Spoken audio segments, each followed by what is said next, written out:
The removal procedure is pretty painful. In the source code, we have a good shape and evenly distributed pigment with you. Oh my goodness, what is happening? Why am I bleeding? When the mixture reacts with lymph, it takes on a distinct brownish hue due to the chemical reaction that occurs.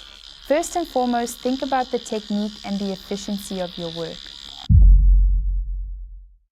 Hey everyone, my name is Ryndenko. I'm a master of permanent makeup at Olga Hanafy studio. In this video, I'm going to show you how to remove Hanafy remover and also talk about the nuances and secrets of this procedure. There are primarily three types of removers: acid, alkaline, and salt. Hanafy removers are mineral alkaline patch. Since patch is small, these removers can confidently be considered gentle and non-traumatic. In addition to this remover, I'll be using an activator. He'll help me get better results thanks to his stretching ability. My model's name is Anesthesia, and she's been doing permanent makeup for 5 years already. So, in the source code, we have a good form, evenly applied pigment. Since we have a good shape, we could afford to block our eyebrows. But on the other hand, that would threaten us with a quick plunge into an unwanted chilly shade. So we have to make some space on our skin for the new desired shade to settle in and last for a much longer period of time. First things first, I have to numb the area that I will be working on. For this, I am going to use some numbing stuff. I slather it on thick and cover it with plastic wrap. When working with a remover, secondary anesthesia is not used because it constricts blood vessels and numbs the skin. Due to this, the skin's permeability decreases and the remover's effectiveness is not as good. I can handle her for about 10-15 minutes. The removal procedure is pretty painful, but nevertheless, you'll have enough of the primary cooling gel to keep the client from running away from you. Since Hanafy remover is a mineral alkaline paste, let's break down which areas it can be used on. Firstly, removers are used to remove in the lip area as well as in the eyebrow area, and it's worth using with caution in the eye area. You can safely remove the arrow, but be careful as you get closer to the lash line. Due to its aggressive composition, contact with the eye's mucous membrane can cause irritation. For work, I'll be using my trusty Must P10 machine as well as the Hanafy 1.30 RLLT cartridges. Besides the hash one, you can also use bundles in your work, and most often that's what the masters do. However, I believe that every craftsman should select the tool that is most suitable for him and gives him a sense of the leather. Well, we survived our anesthesia, now we need to wash it off. I don't add remover in advance to the cap because it can oxidize. We only add it right before the procedure. I'm going all out. Removers usually run out faster than pigments. I am commencing to work for myself. Thus, I initiate the process of moving from the tail to the head and from the head to the tail. There are two techniques for applying pigment to the skin. The first one is by typing remover into the cartridge nozzle, and the second one is by applying a small amount of remover to the procedure area. I'm going to go with the second option. I divide the eyebrow into sectors, roughly the size of a centimeter. I commence, as previously mentioned, with the tail and initiate the process by employing brief zigzag movements without hurrying or hastening in any particular direction. My subsequent block does not fit into the preceding one, therefore I completed one level and the subsequent one is approaching. Not like in permanent makeup with a 30 or 50% fade, very strictly adhering because we do not require any additional trauma or unnecessary complications. Certainly there will be an inquiry regarding the appropriate depth of work. You have to work at the depth of the pigment or just slightly deeper. We can visually determine the depth of the pigment. In this instance, I can see that the work was done in a pretty half-assed manner. If the pigment is located deep enough, it makes sense to use the dot technique instead of zigzag. The process of removal is rather rough, so it is practically impossible to avoid the release of lymphatic fluid and blood during the procedure. By the way, during the process of working with acid removers, if the composition reacts with lymph, it typically leads to the appearance of a characteristic brown shade. And the masters often deceive clients by falsely claiming that the pigment comes to the surface during the painting process. But that's not true. Since creme of Hanafy is a mineral alkaline pH, such a reaction does not occur. Well, let's move on to the other eyebrow. I leave this eyebrow alone without wiping off the composition from it, because it will continue its work further. Let's move on to the next one. And as I said before, let's start with the head. Why do I start my work from the far end of the eyebrow towards myself? Because if I began from this point, then while transitioning to the other eyebrow using my hand, I would be able to remove this makeup.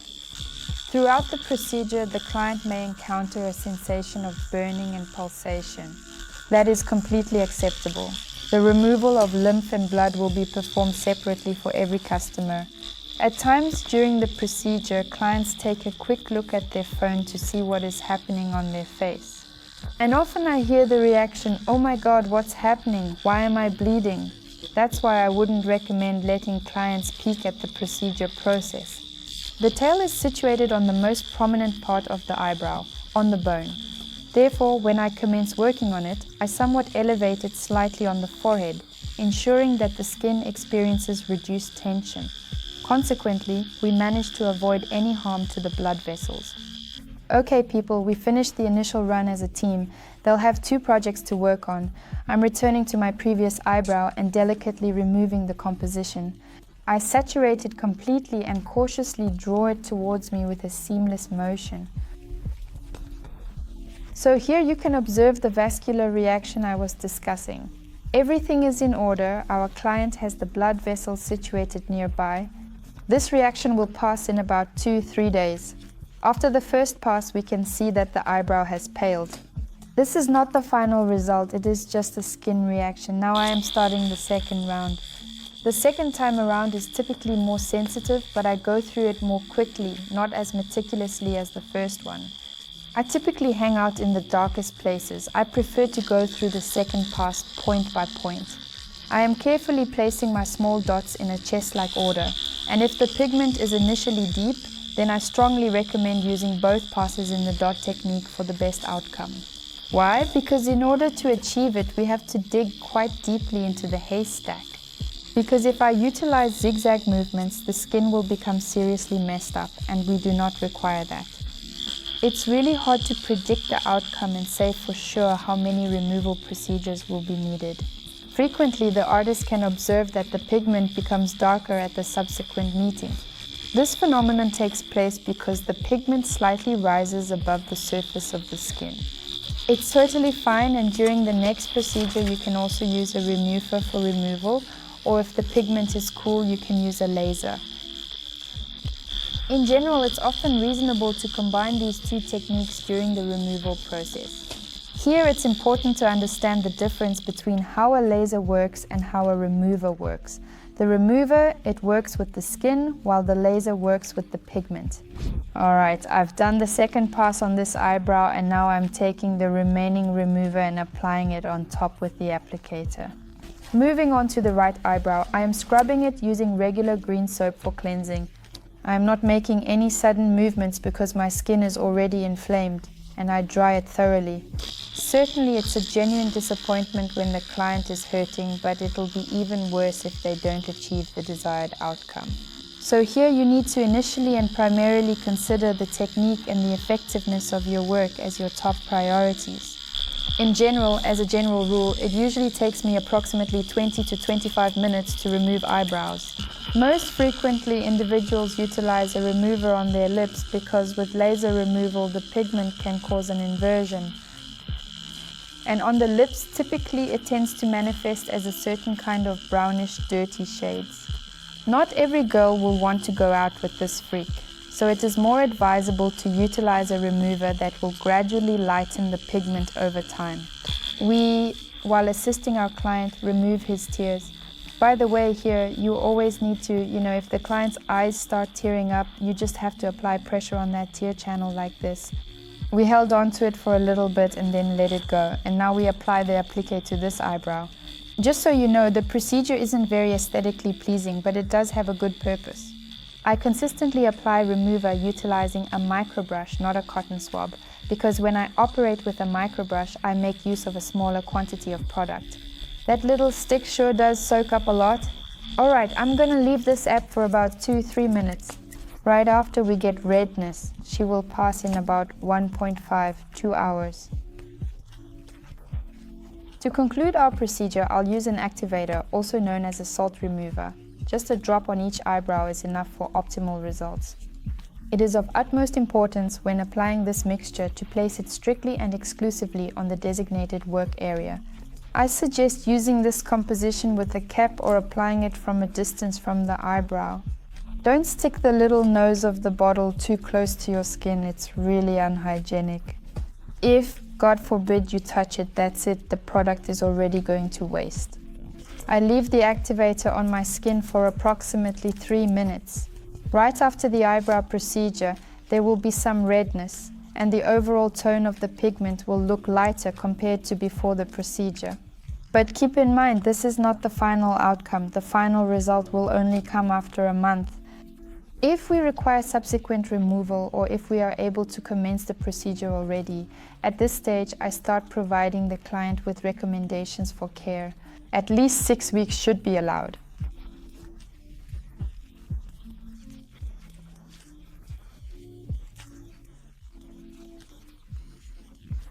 I recommend not soaking your eyebrows, not steaming them, and also not using cosmetics in this area that contain acids. Also, I caution you that on the 3rd day, approximately small flakes start to become visible. Starting from the 2nd day, you can essentially apply bepanthen or dipantenol with a thin layer.